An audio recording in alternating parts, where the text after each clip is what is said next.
السلام عليكم ورحمة الله وبركاته.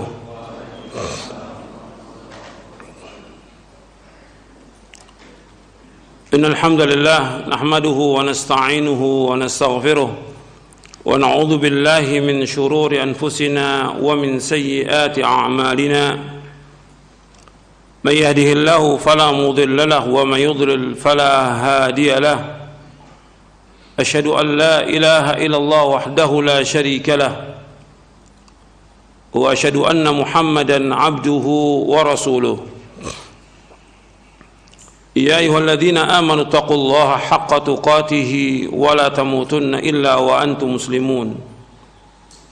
يا أيها الناس اتقوا ربكم الذي خلقكم من نفس واحدة وخلق منها زوجها وبث منهما رجالا كثيرا ونساء واتقوا الله الذي تساءلون به والأرحام إن الله كان عليكم رقيبا.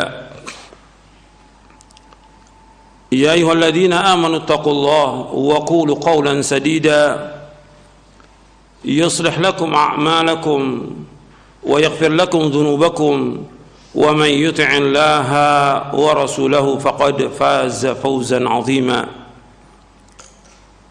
أما بعد فإن أصدق الحديث كتاب الله وخير الهدي هدي محمد صلى الله عليه وعلى آله وسلم وشر الأمور محدثاتها وكل محدثة بدعة وكل بدعة ضلالة وكل ضلالة في النار. Kepada jamaah yang hadir yang mudah-mudahan dirahmati oleh Allah Ta'ala, dan kepada kaum muslimin pendengar Radio Roja dan pemirsa TV Roja yang mudah-mudahan dirahmati oleh Allah Ta'ala, dan kepada seluruh kaum muslimin dan muslimat yang mudah-mudahan dirahmati oleh Allah Ta'ala, alhamdulillah kita bersyukur kepada Allah Ta'ala atas segala nikmat yang Allah karuniakan kepada kita, nikmat Islam, nikmat iman, nikmat sehat, nikmat afiat, nikmat dijauhkan oleh Allah dari berbagai macam malapetaka, dan masih banyak lagi nikmat yang wajib kita syukuri.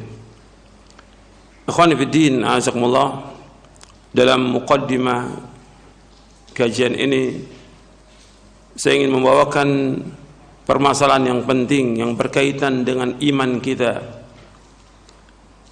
yaitu pembahasan tentang as-sidqu, tentang kejujuran. Ini penting karena kejujuran berkaitan dengan iman. Seorang mukmin dia wajib jujur dan wajib dia untuk berkata benar dan bersikap benar. Tidak boleh dia bohong. Ini kaitannya dengan masalah iman dan kaitannya dengan masalah akhlak. Orang beriman dia harus jujur. Orang beriman dia harus berkata yang benar, bersikap yang benar. Enggak boleh dia bohong. Seumur hidupnya enggak boleh dia bohong. Hatta dalam bentuk gurauan pun enggak boleh dia bohong.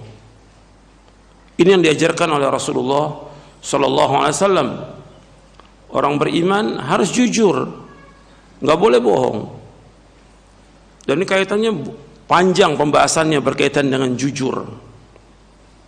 Maka Nabi SAW bersabda dalam hadis yang sahih yang diriwayatkan oleh Imam Ahmad, Bukhari dan Muslim dari sahabat Abdullah bin Mas'ud radhiyallahu anhu. Beliau bersabda sallallahu alaihi wasallam, "Alaikum bis-sidqi fa inna sidqa yahdi ila al-birr wa innal birra yahdi ila al-jannah wa la yazalu ar-rajulu yasduqu wa yataharra sidqa hatta yuktaba 'inda Allahi siddiqa wa iyyakum wal kadhiba fa innal kadhiba yahdi ila al-fujur wal fujur yahdi ila an-nar ولا يزال الرجل يكذب ويتحرى الكذب حتى يكتب عند الله كذابا أخرجه أحمد والبخاري ومسلم. Dari sahabat Abdullah bin Mas'ud radhiyallahu anhu, Beliau berkata, telah bersabda Rasulullah sallallahu alaihi wasallam, hendaknya kalian jujur, berkata yang benar, berkata yang jujur, bersikap yang benar. Karena jujur, berkata yang benar itu akan membawa kepada kebaikan-kebaikan, dan kebaikan itu akan membawa ke sorga.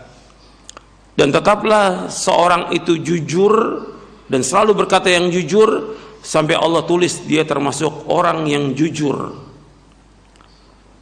Dan jauhkan dari kamu dari dusta, dari perkataan yang bohong, dari dusta, karena dusta, bohong akan membawa manusia kepada keburukan, kejelekan, kejahatan. Dan kejelekan, keburukan, kejahatan akan membawa manusia ke neraka. Hadis ini sahih diriwayatkan oleh Imam Ahmad, Bukhari dan Muslim dari sahabat Abdullah bin Mas'ud radhiyallahu anhu.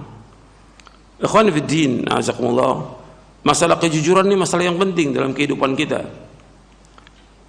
Para anbiya war rusul, para nabi dan para rasul alaihi wassalatu wassalam, itu tidak pernah berbohong. Semuanya jujur. Semua nabi, dia jujur, benar, dan selalu membenarkan apa yang Allah turunkan.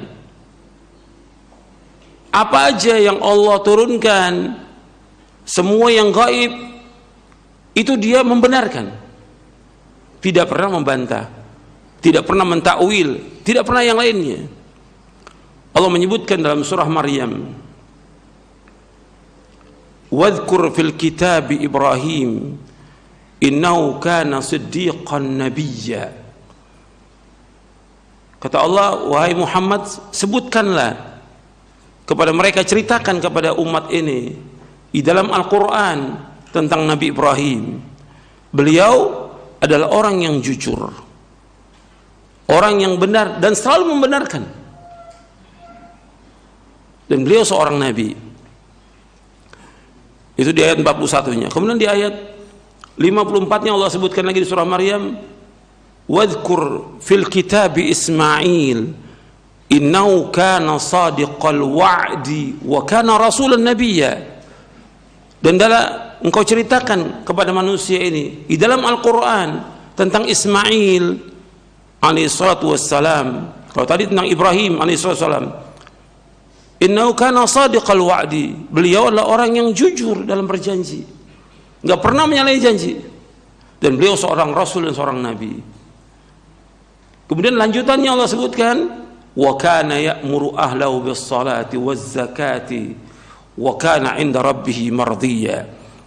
Dan dia Ismail menyuruh istrinya, anaknya salat, mengeluarkan zakat, dan dia diredhoi oleh Allah Taala.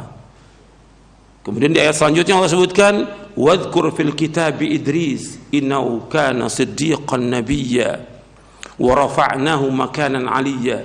Dan sebutkan, ceritakan dalam Al-Quran tentang Idris, dia seorang yang jujur dan membenarkan, dan dia seorang nabi.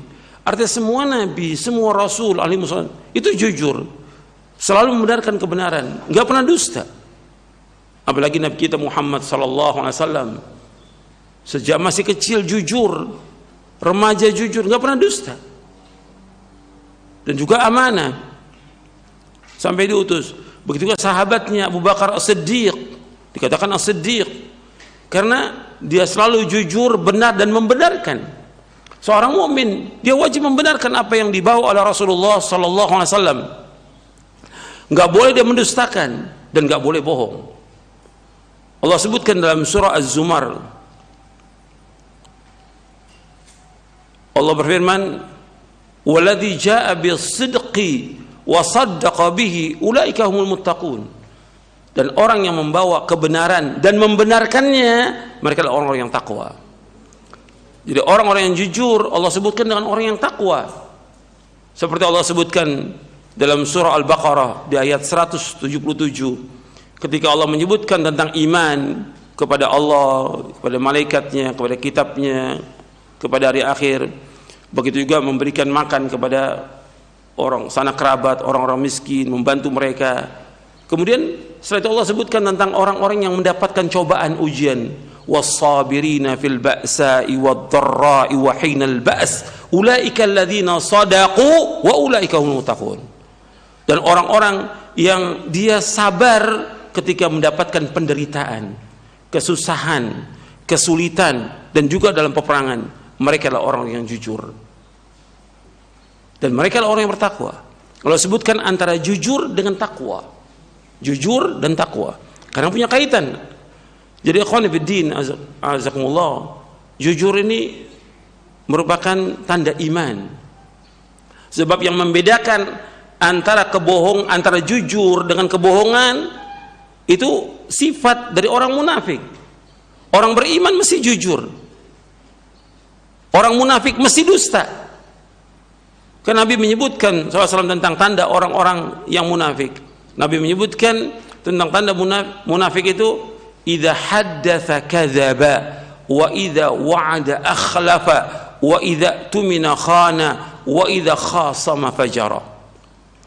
Orang munafik, ini hadis sahih. Nabi menyebutkan apabila berkata dusta, apabila berjanji menyalahi janji, apabila diberikan amanah dia khianat, dan kalau dia bertengkar dia melewati batas. Ini ciri munafik. Jadi nggak ketemu tuh antara iman dengan nifak, nggak ketemu tuh. Makanya akhlak yang jelek, yang paling dibenci oleh Nabi, dusta, bohong. Sebagaimana kata Aisyah radhiyallahu anha yang diriwayatkan oleh Imam Baihaqi dalam kitabnya Syu'abul Iman, dari sahabat Aisyah ummul mukminin radhiyallahu anha, kata Aisyah radhiyallahu anha wa ardhaha, kana abghadal khuluqi ilaihil kadhibu. Sesungguhnya akhlak yang paling dibenci oleh Nabi SAW adalah dusta, bohong. Hadis ini disahihkan oleh Syekh Albani dalam Sahih Jami'us Shaghir dan dalam silsilah ahadits as-sahihah. Akhlak yang paling dibenci yaitu dusta. Jadi nggak boleh seorang itu dusta, bohong, nggak boleh. Harus jujur. Ini kalau kita bahas panjang berkaitan dengan jujur ini, berkaitan dengan ayat Al-Quran, berkaitan dengan hadis Nabi. Seorang mukmin kalau sudah datang ayat-ayat Al-Quran dan hadis Nabi, kewajiban dia untuk membenarkan. Nggak boleh mendustakan, nggak boleh mentakwil. Allah menyebutkan dalam Al-Quran, Ar-Rahmanu 'alal arsy istawa. Allah istiwa di atas arsy. Allah istiwa di atas. Kewajiban kita membenarkan. Nggak boleh kita bahas arsy itu kan tempat, Allah tidak membutuhkan tempat. Siapa yang mengajarkan seperti itu? Allah menjelaskan bahwa Allah istiwa di atas arsy. Selesai sudah. Seorang mukmin wajib membenarkan ayat ini, bahwa Allah istiwa di atas. Nggak boleh takwil, nggak boleh takwil. Jangan kemudian mencari lagi kebohongan. Oh, makna istiwa menurut bahasa arti berkuasa. Nggak pernah ada dalam bahasa Arab istiwa diartikan dengan berkuasa. Istaulah, nggak pernah ada, dan tidak ada dalam bahasa Arab seperti itu. Tidak pernah ada. Ini kan kebohongan. Allah menyebutkan bahwa Allah Aliyun Azim, maha tinggi, wa huwal Aliyul Azim. Sifat dzatiyah bagi Allah, Allah itu tetap tinggi, azali wa abadi. Ini sifat dzatiyah bagi Allah, sifat ulu. Kita wajib menetapkan. Ayat-ayat banyak, ratusan ayat, belum lagi hadis Nabi SAW. Begitu juga tentang hadis jariyah. Hadis jariyah, seorang budak yang akan dimerdekakan oleh Muawiyah bin Hakam As-Sulami radhiyallahu an. Dibawa kepada Rasulullah budak ini ketika akan dimerdekakan. Ditanya oleh Rasulullah, "Aina Allah?" Di mana Allah? Fis sama, di atas langit. Wa man ana, siapa aku? Anta Rasulullah, engkau Rasulullah. Kata Rasulullah SAW, "A'tiqha fa innaha mu'minah." Merdekakan dia karena seorang mukmin. Hadis sahih, diriwayatkan oleh Imam Muslim dan yang lainnya. Sahih di sini. Bahkan Imam Syafi'i membawakan hadis ini di dalam kitabnya Al-Um. Di dalam kitabnya Ar-Risalah, Imam Syafi'i membawakan hadis ini tentang hadis jariah, di mana Allah di atas langit. Nah, kemudian ada orang-orang yang mengatakan maknanya bukan begitu, maknanya begini. Ini kan dia mendustakan apa di sini? Al-Quran, dan mendustakan hadis Nabi. Hukumannya berat, bukan masalah kecil. Kemudian dia membohongi umat dengan seperti itu. Ini masalah besar, ini bukan masalah kecil. Masalah jujur, dan masalah membenarkan. Siddiq, dia jujur dan membenarkan, harus membenarkan. Jadi orang beriman itu kalau sudah datang dari Quran dan hadis Nabi yang sahih, kewajiban kita sami'na wa ata'na, taslim. Nggak boleh bantah dari Quran Sunnah, nggak boleh, terima sudah. Jangan kita bantah dengan akal kita picik, nggak boleh. Jangan dengan pengetahuan kita. Al-Quran wajib kita benarkan selama Al-Quran wajib kita benarkan. Hadis Nabi selama itu sahih, kita wajib membenarkan semuanya. Itu yang membuat para sahabat dikatakan oleh Allah mereka adalah orang-orang yang jujur. Jujur dalam imannya, jujur dalam taubatnya, jujur dalam semua hal. Maka kita disuruh oleh Allah bersama orang-orang yang jujur. Allah berfirman dalam surah At-Taubah ayat 119, ya ayyuhalladzina amanu taqullaha wa kunu ma'as sadiqin. Wahai orang beriman, bertakwalah kepada Allah dan adalah kalian bersama orang-orang yang jujur. Itu para sahabat, semuanya jujur. Ini satu contoh. Contoh yang lain, kita wajib jujur dalam membawakan hadis Nabi SAW. Gak boleh berbohong atas nama Nabi. Sebab masalah bohong atas nama Nabi bukan masalah kecil. Cerita-cerita, dongeng-dongeng yang lain yang bohong itu nggak boleh. Mengatakan Rasul pernah berkata begini, Rasul pernah cerita begini, padahal nggak ada riwayatnya, dan Nabi nggak pernah bersabda, atau dia sudah tahu bahwa itu dusta, berat hukumannya.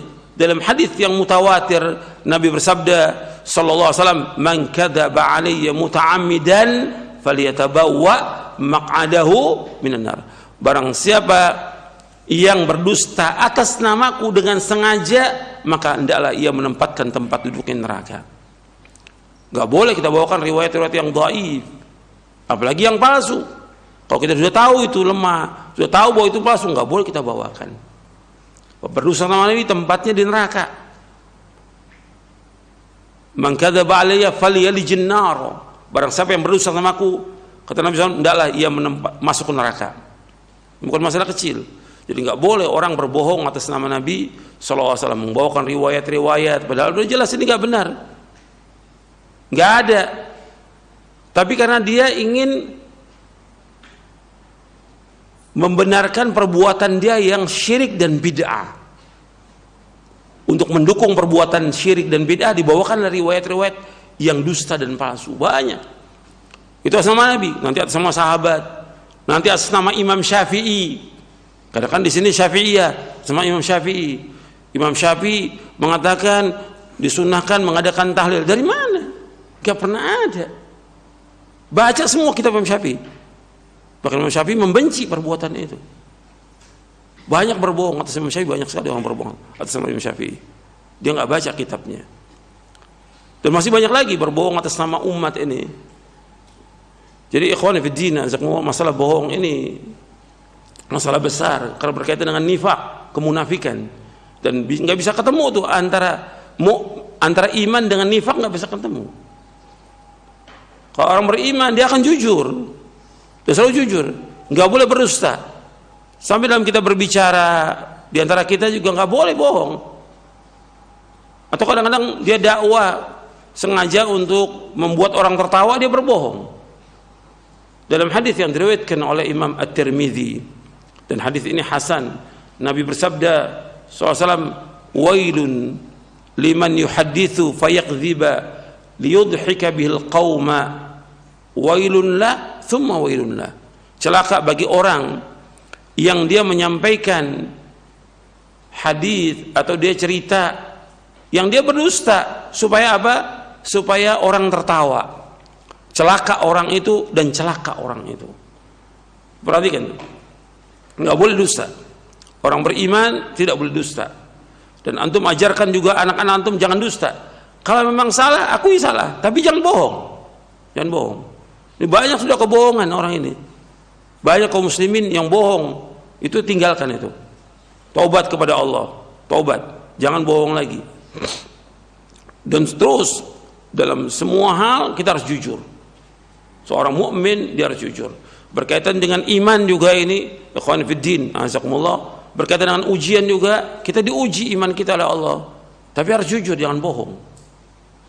Iman kita benar enggak ini? Orang beriman. Kalau beriman, laksanakan perintah Allah, jauhkan larangannya. Jangan takut. Orang beriman enggak boleh takut. Harus jujur imannya dengan melaksanakan perintah Allah, menjauhkan larangannya. Ini sekarang banyak orang dapat ujian, cobaan, Anda mulai itu enggak jujur dia. Mulai menakut-nakuti orang. Soal berjamaah ditakuti, nanti nular penyakit segala macam. Akhirnya orang nggak sholat. Ini nggak jujur dia, nggak jujur. Jadi perhatikan, kejujurannya penting. Dan nanti akan bermanfaat. Orang yang jujur itu akan membawa manusia ke sorga. Dan Allah sebutkan di akhir surah Al-Maidah, qala Allah hadza yauma yanfa'us shadiqina sidquhum. Sekarang ini bermanfaat orang-orang yang jujur kejujurannya. Ketika mereka masuk sorga, lahum jannat, bagi mereka sorga yang mereka kekal dalamnya selama-lamanya. Allah redha pada mereka. Jadi jujur ini penting dalam semua keadaan. Aman, tidak aman, ada musibah, enggak ada musibah, harus jujur kita. Iman kita harus jujur untuk melaksanakan perintah Allah, menjauhkan larangan, membenarkan semua perintah Allah. Jadi ikhwan fillah, azakumullah, ini penting yang perlu saya sampaikan berkaitan dengan jujur. Dan ini kalau kita bahas panjang, nanti jujur kepada keluarga, jujur juga kepada masyarakat, jujur kepada umat. Ini banyak yang orang harus memperbaiki diri, karena banyak udah yang bohong. Kalau kita mau bahas lagi, para dai, para ustadz, banyak yang tukang bohong. Dia membohongi dirinya, membohongi umat. Tadi itu mendustakan Quran, dia bohongi umat. Gak boleh dalam Islam seperti itu, harus jujur. Gak boleh dia bohong selama-lamanya. Ini yang perlu saya sampaikan berkaitan dengan jujur dan bohong. Dan antum ingat, masalah jujur akhlak yang mulia, masalah bohong akhlak yang jelek, akhlak yang rendah, akhlak yang paling dibenci oleh Nabi SAW, yaitu bohong. Kana abghadul khuluqi ilaihil kadhib. Akhlak yang paling dibenci oleh Nabi adalah bohong. Ini hadis hasan diriwayatkan oleh Imam Baihaqi dalam kitabnya Syu'abul Iman. Ya, sampai sini dulu untuk mukadimahnya. Sekarang kita akan lanjutkan kajian kita dari syarah akidah Ahlussunnah wal Jamaah.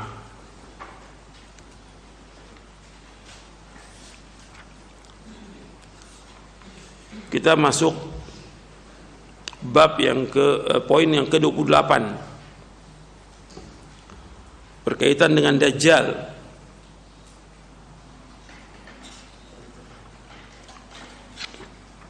Dajjal itu sama dengan kadzdzab, tukang dusta. Ya, yang tadi kita bahas itu Dajjal tukang dusta, suka membohongi orang karena dia bohong. Dia mengatakan dirinya sebagai Tuhan. Ini kan bohong. Dajjal tukang bohong.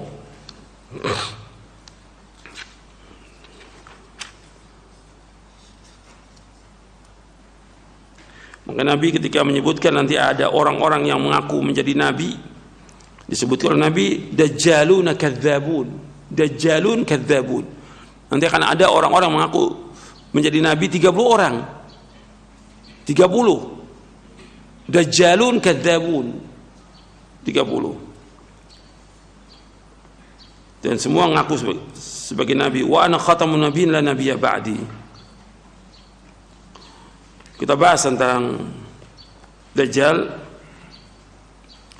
Pemahaman Ahlussunnah tentang Dajjal dibahas oleh para ulama dalam kitab-kitab akidah berkaitan dengan Dajjal, karena ada firqah yang sesat yang menolak adanya Dajjal, tidak mengakui tentang ada Dajjal. Dianggap ini cuma sekedar rumusan aja, bukan hakiki, kata mereka. Ini nas hadis-hadis tentang Dajjal ini mutawatir. Makanya pemahaman Ahlussunnah tentang Dajjal sebagai berikut. Yang pertama, siapa Dajjal itu? Dajjal adalah seorang anak Adam yang mempunyai ciri-ciri yang jelas, akan dapat dikenal oleh setiap mukmin apabila ia telah keluar, sehingga mereka tidak terkena fitnahnya. Fitnah Dajjal adalah fitnah yang paling besar di muka bumi ini. Ciri-cirinya, yang kedua, ciri-ciri Dajjal, seorang yang masih muda, wajahnya merah, pendek kakinya bengkok. Jadi seorang yang masih muda, wajahnya merah, pendek, kakinya bengkok, rambutnya keriting, mata sebelah kanannya buta, menonjol keluar bagaikan buah anggur yang mengapung. Di atas mata kirinya daging yang tumbuh, tertulis di antara kedua matanya kafir. Dapat dibaca oleh setiap muslim yang bisa baca tulis dan yang tidak bisa baca tulis. Dajjal adalah seorang yang mandul, tidak mempunyai anak. Dan Dajjal ini manusia yang besar, ya. Disebutkan dalam hadis Tamim Ad-Dari yang diriwayatkan oleh Imam Muslim, bahwa Tamim Ad-Dari ini dia dengan kawan-kawannya pernah mengarungi lautan dengan perahunya, kemudian terdampar di sebuah pulau di daerah timur. Kemudian bertemu di depannya manusia yang berbulu semuanya, nggak tahu tentang kubul dan duburnya, berbulu semuanya. Ditanya, siapa engkau? Ditanya, Jassasa. Terus ditanya lagi, jasa itu apa? Engkau masuk ke dalam. Di dalam pulau itu atau di goa itu nggak tahu, disebutkan ada orang yang diikat. Ditanya, siapa engkau? Disebut bahwa dia Dajjal. Berarti ini sudah ada Dajjal ini, diikat. Dan kata Tamim, aku belum pernah lihat manusia yang besar seperti Dajjal, tapi diikat. Dan Dajjal mengatakan, ceritakan tentang Nabi yang ummi, itu tentang Nabi Muhammad SAW. Diceritakan, terus ceritakan tentang Buhairah, tentang segala macam, diceritakan oleh Tamim Ad-Dari semuanya itu. Dan Dajjal mengatakan, dan sebentar lagi akan diizinkan untuk keluar. Ini menunjukkan bahwa dia bukan Tuhan, tapi dia ngaku sebagai Tuhan. Dia nggak bisa membuka ikatannya sampai Allah izinkan dia untuk keluar, sebagai fitnah buat manusia. Dan itu adanya di daerah timur, kata Nabi, Qibal al-Masyriq, timur. Dan gak diketahui tempatnya, tidak diketahui tempatnya. Dia ada di satu pulau di bagian timur, dan nanti akan keluar dia, Dajjal ini. Dan disebutkan dalam hadis itu, dalam hadis Imran, jadi dalam hadis Tamim Ad-Dari yang riwayat Muslim, a'zamu insanin ra'ainahu qad khalqan wa ashadu withaqan. Belum pernah aku melihat orang yang paling besar yang kami lihat bentuknya dan juga ikatan yang keras, yaitu dari Dajjal. Begitu juga disebutkan dalam hadis Imran bin Husain bahwa ma baina khalqi Adam ila qiyamis sa'a khalqun akbar min Dajjal. Tidak ada makhluk dari anak Adam ini sampai hari kiamat yang lebih besar daripada Dajjal. Artinya dia manusia biasa tapi besar dia bentuknya. Seperti yang saya sebutkan, masih muda, pendek kakinya, meskipun dia hidup ribuan tahun, sudah ribuan tahun, tetap masih muda. Ini kekuasaan Allah SWT. Sudah ribuan tahun Dajjal. Kemudian disebutkan dalam hadis Nabi SAW, ma min nabiyyin illa waqad anzara ummatahu al-a'war al-kadzdzab ala innahu a'war wa inna rabbakum laisa bi'a'war maktubun baina ainai kafir yaqra'uhu kullu muslimin.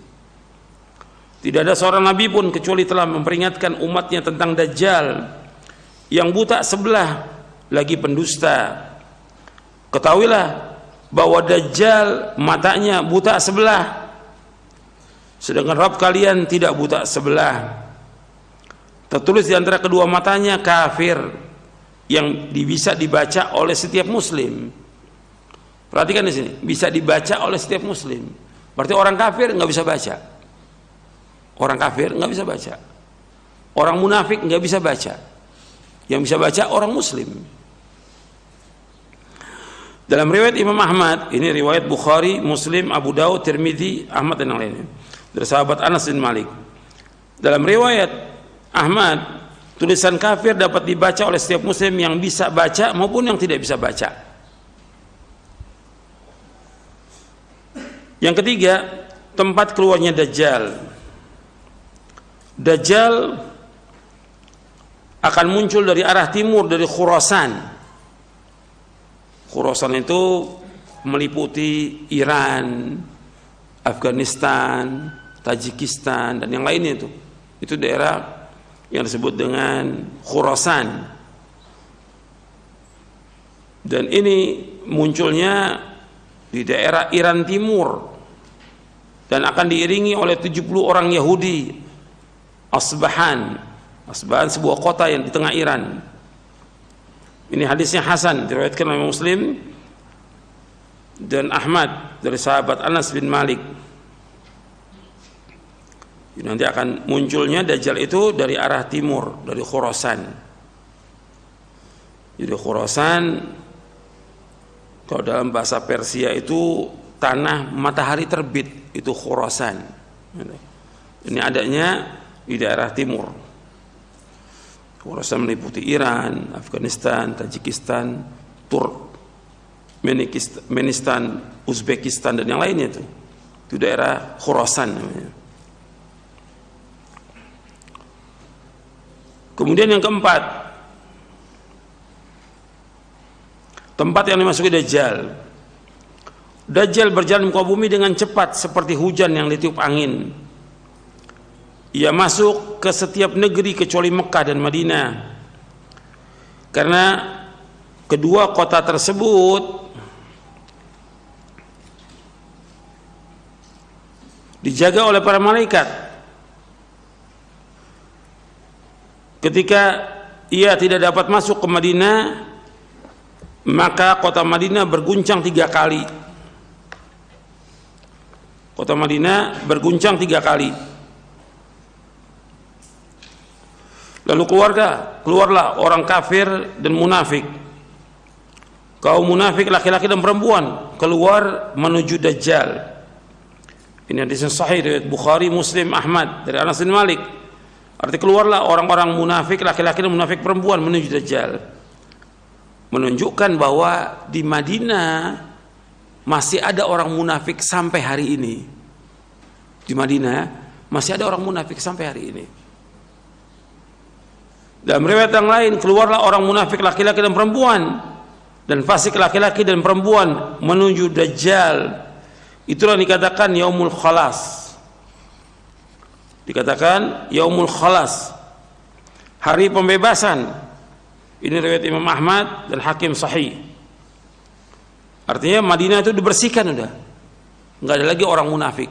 Yaumul Khalas sudah bersih gitu. Sebab sampai hari ini masih ada orang-orang munafik. Di riwayat yang lain, tidak sejengkal tanah pun di bumi ini melainkan Dajjal menginjakkan kaki padanya.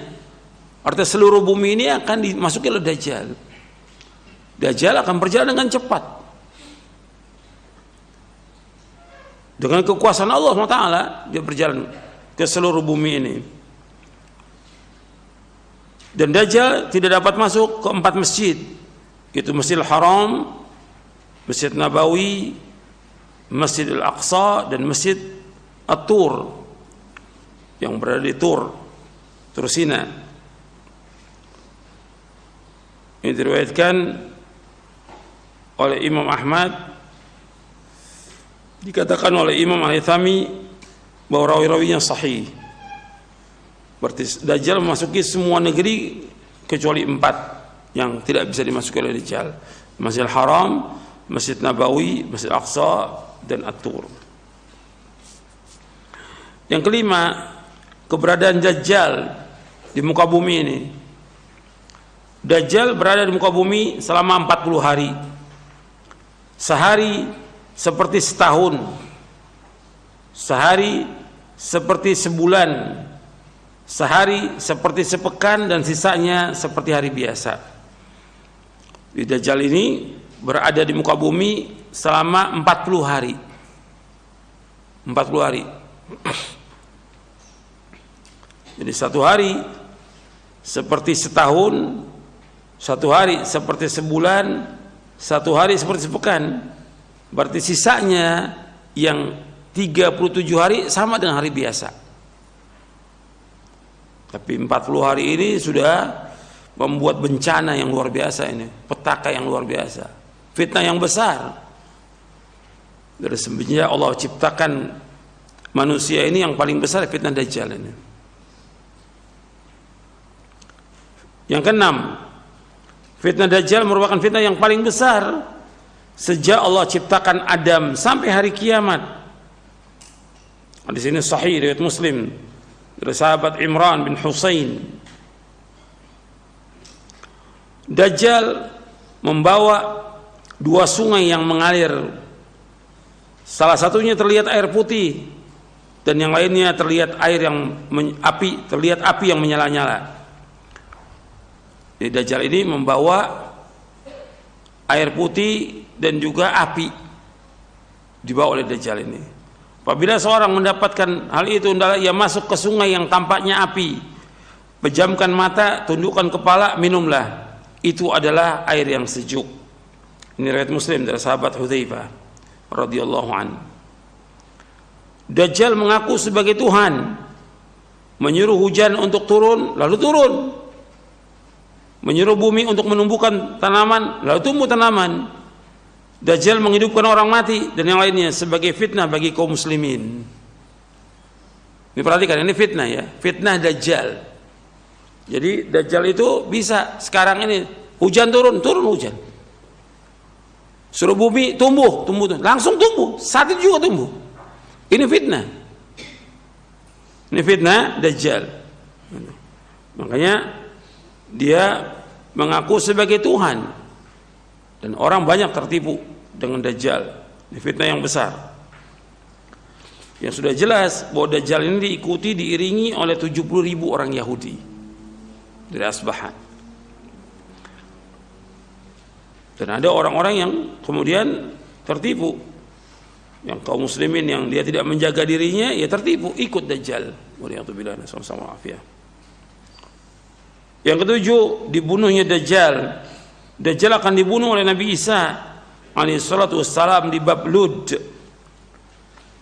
di desa yang dekat dengan Palestina, di Bablud.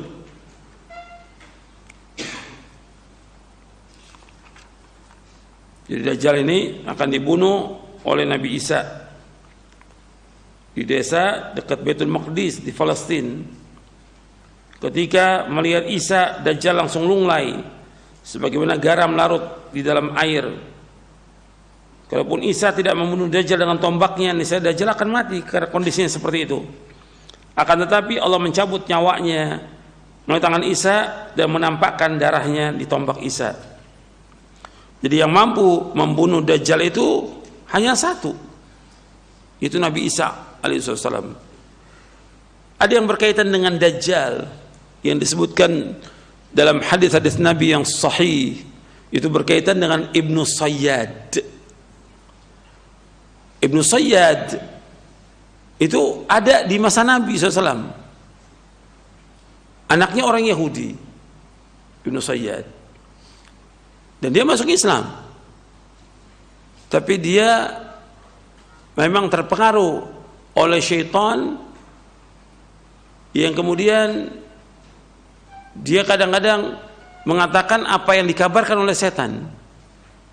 Ibnu Sayyad ini, Nabi tidak memberikan penjelasan tentang Ibnu Sayyad itu siapa. Tapi sahabat sebagian mengatakan dia Dajjal. Sahabat. Mungkin sahabat ini belum tahu riwayat atau kisahnya Tamim Ad-Dari, karena beda. Kalau Dajjal tidak punya anak. Kalau Ibnu Sayyad punya anak. Ibnu Sayyad dia berangkat haji bersama Abu Sa'id Al-Khudri. Sedangkan Dajjal tidak, kafir Dajjal. Jadi masalahnya, kata Imam An-Nawawi tentang Ibnu Sayyad, masalahnya muskilah wa amru mustabih. Jadi membingungkan soal Ibnu Sayyad ini. Tapi tetap bukan Dajjal. Sebagian sahabat mengatakan Dajjal. Waktu dia ditanya oleh Nabi, engkau beriman? Dia beriman. Kemudian ditanya Nabi, engkau beriman kepada aku? Kata Ibnu Sayyad. Nabi mengatakan, amantu billah. Aku beriman kepada Allah. Ini Ibnu Sayyad mengajak Nabi, kamu beriman enggak kepada saya? Ibnu Sayyad ini. Kata Umar radhiyallahu an, ya Rasulullah, biar saya bunuh dia. Saya bunuh orang ini. Kemudian kata Nabi, kalau seandainya dia Dajjal, ini yang jadi syahid di sini. Kalau seandainya dia Dajjal, kamu nggak akan bisa membunuhnya. Ini kata Nabi SAW. Kalau seandainya Ibnu Sayyad itu Dajjal, kamu nggak akan bisa membunuhnya. Karena yang bisa membunuh Dajjal hanya satu. Siapa? Nabi Isa alaihissalam. Seandainya dia Dajjal, maka engkau nggak akan bisa membunuhnya. Ini jadi syahid di sini. Bahwa nggak akan bisa orang membunuh Dajjal. Jadi Ibnu Sayyad tetap demikian dan mati seperti biasa Ibnu Sayyad. Dan punya anak, dan anaknya seorang tabi'i, ma'ruf anaknya. Ditulis oleh para ulama tentang anaknya Ibnu Sayyad ini. Jadi ikhwan fillah azakumullah, ya fitnah ini banyak di zaman Nabi, sudah banyak fitnah. Tapi Ibnu Sayyad menurut sebagian ulama bukan Dajjal, karena Dajjal disebutkan ciri-cirinya jelas. Matanya buta sebelah, tulisannya kafir, dan mengaku sebagai Tuhan, dan yang lainnya. Ini mesti kalau membahas tentang Dajjal dalam pembahasan para ulama mesti dikaitkan dengan Ibnu Sayyad. Tapi tadi sudah saya jelaskan sebagian hadis yang sahih diriwayatkan oleh Imam Bukhari, Muslim dan yang lainnya. Sekarang yang ke-8. Ke-8, penjagaan diri dari fitnah Dajjal. Untuk menjaga diri dari fitnah Dajjal, yang pertama berlindung kepada Allah dari fitnah Dajjal. Setiap selesai dari tasyahud akhir, sebelum salam, pada setiap solat, baik solat yang wajib maupun solat yang sunnah. Jadi kita berlindung kepada Allah dari fitnah Dajjal setiap selesai dari tasyahud akhir. Berarti kita membaca ini setiap hari. Kita membacanya sebelum salam pada setiap solat, baik solat yang wajib maupun solat yang sunnah. Yang wajib aja kita baca 5 kali, yang wajib tasyahud akhir. Belum solat sunat yang kita lakukan. Itu Rasulullah SAW bersabda, "Idza faragha adukum min at-tasyaqqudil akhir, falyata'awwadz billahi min arba'in, min adzabi jahannam, wa min adzabil qabri, wa min fitnatil mahya wal mamat, wa min syarril masihid dajjal." Apabila seorang dari kalian telah selesai tasyahud akhir, maka berlindunglah kepada Allah dari 4 hal. Yang pertama dari azab jahannam, dari siksa jahannam. Yang kedua dari azab kubur, dari siksa kubur. Yang ketiga dari fitnah hidup dan mati, serta yang keempat dari kejahatan fitnah al-masih ad-dajjal. Hadis ini sahih riwayat Muslim dari Abu Hurairah radhiyallahu anhu. Doa perlindungan dari fitnah dajjal yang dibaca setelah tasyahud akhir setiap salatlah sebagai berikut: Allahumma inni a'udzubika min adzabi jahannam, wa min adzabil qabr, wa min fitnatil mahya wal mamat, wa min syarri fitnatil masihid dajjal. Ya Allah, aku berlindung padamu. Ya Allah, aku berlindung pada Engkau dari adab jahannam, dari adab kubur, dari fitnah hidup dan mati, serta dari kejahatan fitnah al-masih ad-dajjal. Hadis sahih Muslim. Dajjal dikatakan al-masih, Isa juga dikatakan al-masih. Kalau Dajjal masihud dhalalah, adapun Isa masihul huda. Dajjal dikatakan masih, yang pertama maknanya karena matanya buta sebelah, mamsuhul ain. Itu makna yang pertama, dikatakan masih. Artinya satu matanya buta, dikatakan masih, al-mamsuh. Yang kedua masih Dajjal karena dia berjalan di muka bumi, mengelilingi dunia ini, masuk kecuali 4 tempat yang dia nggak bisa masuk, maka dikatakan masih.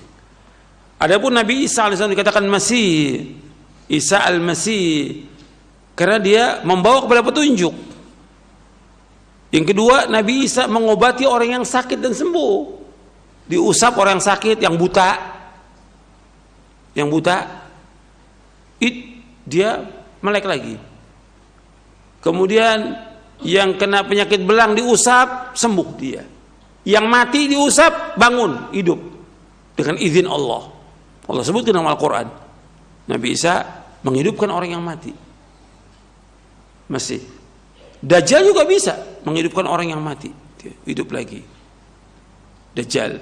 Jadi beda, ini masih Nabi Isa Masihul Huda, ini Masihul Dhalalah, Masih Dajjal.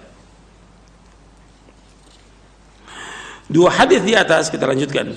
Dua hadis di atas menjelaskan disyaratkan membaca doa perlindungan dari 4 perkara ini. Itu Allahumma inni a'udzubika min adzabi jahannam wa min adzabil qabr wa min fitnatil mahya wal mamat wa min syarri fitnatil masiihid dajjal. Kemudian juga tasyahud akhir, tempat untuk berdoa. Jadi dari 2 hadis ini, yang pertama disyaratkan membaca doa perlindungan dari 4 perkara. Yang kedua, tasyahud akhir, tempat untuk berdoa. Yang ketiga, menetapkan adanya azab neraka jahanam. Yang keempat, menetapkan tentang adanya azab kubur. Yang kelima, menetapkan adanya fitnah hidup dan mati. Yang keenam, fitnah yang besar lah, fitnahnya Dajjal. Jadi ketika kita ingin menjaga diri dari fitnah Dajjal, yang pertama berlindung diri dari fitnah Dajjal dengan membaca ini setiap kita sholat. Allahumma inni a'udzubika min adzabi jahannam wa min adzabil qabr wa min fitnatil mahya wal mamat wa min syarri fitnatil masiihid dajjal. Yang kedua, untuk menghindari diri fitnah Dajjal, menghafal 10 ayat yang pertama dari surah Al-Kahfi. Menghafal 10 ayat yang pertama dari surah Al-Kahfi. Rasulullah SAW bersabda, "Man hafidha 10 ayatin min awwal suratil Kahfi, usima minad Dajjal." Barang siapa yang hafal 10 ayat pertama dari surah Al-Kahfi, dia terjaga dari fitnah Dajjal. Barang siapa yang hafal 10 ayat pertama dari surah Al-Kahfi, dia akan terjaga dari fitnah Dajjal. Ini hadis sahih diriwayatkan oleh Imam Muslim, Abu Daud, dari sahabat An-Nawas bin Sam'an. Hadis ini sahih riwayat Muslim dan Ahmad dari sahabat Abu Darda, afwan. Jadi man hafidha 10 ayatin min awal surah Al-Kahfi usima min Dajjal. Barang siapa yang hafal 10 ayat yang pertama dari surah Al-Kahfi, dia terjaga dari fitnah Dajjal. Ini hadisnya sahih riwayat Muslim. Riwayat Muslim dan Ahmad dari sahabat Abu Darda radhiyallahu an. Ini bisa dilihat dalam silsilah hadits as-sahihah di juz yang kedua. Jadi kita dianjurkan untuk hafal 10 ayat yang pertama dari surah Al-Kahfi. Dan ini hafal, disebutkan hafal. Ada riwayat menyebutkan akhir surah Al-Kahfi, tapi para ulama ahli hadis mengatakan riwayatnya syadz, ganjil riwayatnya. Yang sahih, yang terpelihara yaitu awal surah Al-Kahfi, bukan 10 ayat di akhir, bukan, awal. Dikuatkan dengan hadis yang lain dalam riwayat yang lain, riwayat Muslim juga dan Abu Daud dari sahabat Nawas bin Sam'an, "Faman adrakahu minkum falyaqra alaihi fawatiha suratul Kahfi fa innaha jiwarukum min fitnatihi." Kata Nabi SAW, barang siapa di antara kalian yang mendapati atau bertemu dengan Dajjal, maka bacakanlah beberapa ayat pada awal surah Al-Kahfi, karena sesungguhnya itu akan melindungi kalian dari fitnah Dajjal. Ini riwayat Muslim dan Abu Daud dari sahabat Nawas bin Sam'an Al-Kilabi. Hadis ini sahih. Jadi 2 hadis ini menjelaskan bahwa kita dianjurkan untuk menghafal 10 ayat yang pertama dari surah Al-Kahfi. Dan seandainya kita hafal dan pada saat itu kita mengalami masa keluarnya Dajjal, kita bisa membacakan 10 ayat ini. Itu akan terhindar dari fitnahnya Dajjal. Yang ketiga, yaitu menjauhi tempat fitnah dan tidak mengikutinya. Menjauhi tempat fitnah dan tidak mengikutinya. Yang keempat, tinggal di Mekah dan Madinah. Yang keempat, tinggal di Mekah dan Madinah. Imam An-Nawawi rahimahullah dalam Syarah Muslim menukilkan perkataan Qadhi Iyad berikut ini. Kata beliau, hadis-hadis tentang Dajjal merupakan hujjah Ahlussunnah tentang kesahihan adanya Dajjal, bahwa ia merupakan sosok tertentu yang dengannya Allah menguji para hambanya. Artinya ada wujudnya, sebab ada kelompok yang tidak percaya dengan Dajjal, apakah itu Mu'tazilah maupun yang lainnya, nggak percaya dia. Jadi kalangan-kalangan yang menolak ini ya Khawarij, Jahmiyah, dan juga Mu'tazilah. Kata Al-Qadhi Iyad, dilanjutkan di sini oleh Imam Nawawi, kata Qadhi Iyad, Allah membekalinya dengan kemampuan untuk melakukan banyak hal. Itu Dajjal ini, seperti menghidupkan mayat yang telah dibunuhnya. Dajjal ini seolah dapat menciptakan segala kemewahan dunia, sungai-sungai, surga dan neraka, tunduknya segala kekayaan bumi padanya, memerintahkan langit untuk menurunkan hujan maka terjadilah hujan, memerintahkan bumi untuk menumbuhkan tumbuhan maka tumbuhlah. Semua itu atas kehendak Allah. Kemudian Dajjal itu akan dilemahkan sehingga tidak mampu untuk membunuh seorang pun juga dan membatalkan perintahnya. Akhirnya terbunuh di tangan Isa bin Maryam alaihi salatu wassalam. Dan Allah SWT menguatkan orang yang beriman. Ini menjadi mazhab Ahlussunnah dan seluruh ahli hadis, fikih dan nadhar. Berbeda dengan orang-orang yang mengingkari dan menentang dari kalangan Khawarij dan Jahmiyah serta sebagian dari kalangan Mu'tazilah. Ini dalam kitab Syarah Muslim. Ya, sampai di sini kajian kita berkaitan dengan fitnahnya Dajjal. Ini kita masih membahas tentang tanda-tanda kiamat yang besar. Pembahasan kita masih membahas tanda-tanda kiamat yang besar karena dibahas oleh para ulama dalam kitab akidah, maka kita bahas dalam syarah akidah Ahlussunnah wal Jamaah. Wallahu a'lam wa sallallahu nabiyana Muhammadin sallallahu alaihi wa ala alihi wasallam. Mudah-mudahan yang saya sampaikan bermanfaat untuk saya dan antum sekalian. Wassallallahu nabiyana Muhammadin sallallahu alaihi wasallam, subhanallahi bihamdik, asyhadu an la ilaha illa anta astaghfiruka wa atubu ilaik. Assalamualaikum warahmatullahi wabarakatuh. Waalaikumsalam warahmatullahi wabarakatuh. Terima kasih kami ucapkan untuk Al-Ustaz, jazakumullahu khairan wa barakallahu fikum atas nasihat yang penuh manfaat di muqaddimah dan sesi materi tadi. Semoga Allah Subhanahu wa taala memberkahi dan menjaga Al-Ustaz beserta keluarga. Terima kasih juga untuk para pendengar dan pemirsa Roja yang telah bersama-sama menyimak dan mengikuti kajian ilmiah penuh manfaat dari kitab Syarah Akidah Ahlussunnah wal Jamaah yang disampaikan tadi oleh pemateri dan penulis kitab Al-Ustaz Yazid bin Abdul Qadir Jawas hafirullahu taala. Mohon maaf untuk Anda yang tidak sempat tersampaikan pertanyaan-pertanyaannya. Semoga di kesempatan Sabtu pekan mendatang kita bertemu bersama Al-Ustaz untuk melanjutkan bahasan kitab yang penuh manfaat ini. Barakallahu fikum. Kami undur diri, mohon maaf segala kekurangan. Wassalamualaikum warahmatullahi wabarakatuh.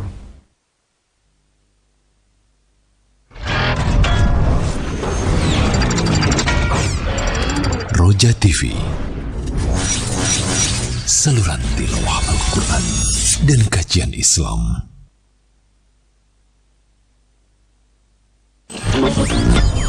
Kajian Islam ilmiah di Roja TV dan Radio Roja. Allah berfirman dalam surah Al-Isra di ayat 36,